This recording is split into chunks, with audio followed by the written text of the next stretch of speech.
Along with endless charm, and a large dose of luck, the most defining characteristic of the most successful recent presidencies has been a strong sense of improbability. Not invincibility, mind you, nor inevitability. Rather, we expect a pathway to the White House so unlikely and unexpected that it becomes the stuff of legend long before that first spin around the Oval Office.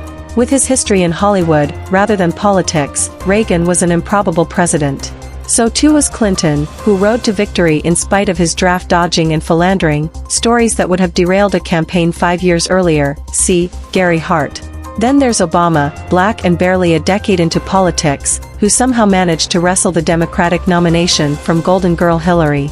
And how could we forget about Donald Trump, who easily possesses the most improbable presidential origin story in the history of the Republic? Which leads us to 2024. Our current pair of frontrunners are so banal that there's nothing improbable about their candidacies, except that they have the chutzpah to mount them. Biden was intended to be a placeholder president and has clearly forgotten his place, while Trump, facing indictment after indictment, is now so overwrought and overexposed that few actually want to see him run again, even as he drowns out the competition. American voters respond to improbability precisely because it's the quintessential American condition: unanticipated success, overcoming adversity, achieving the impossible. The problem is that improbability is in short supply this campaign cycle, drowned out by Nepo crackpots like RFK Jr. and false starter doofuses like DeSantis. They shine bright early on, but quickly fizzle under pressure, the Jeb Bushes or Howard Deans of 2024. But improbability is lurking on both sides, if you know where to spot it.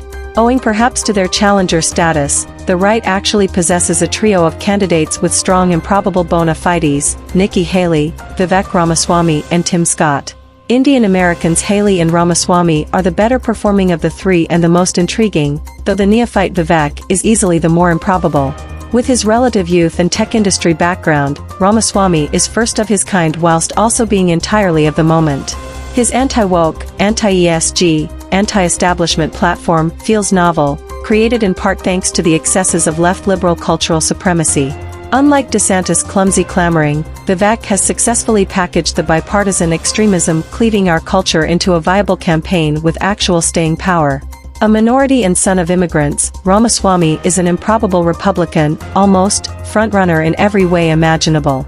Cut through all that aged Biden fat and there's ample improbability coursing through the Democrats, as well. Marianne Williamson and her second-time-around candidacy feels particularly notable, what with her kooky cocktail of spirituality, race reparations, pleas for peace and outlandish pseudo gaffes. But young voters love her, making Williamson the wildest of wild cards if Biden fails to make it through the primary season.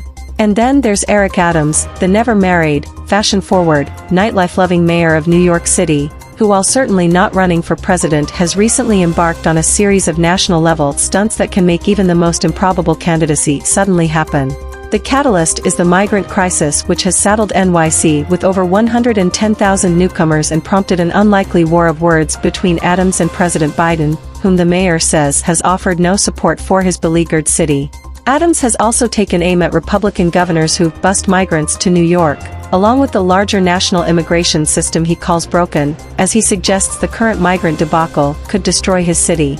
Hyperbolic, perhaps, but not entirely unreasonable considering New York is already contending with rampant crime, homelessness, skyrocketing housing costs and empty office towers.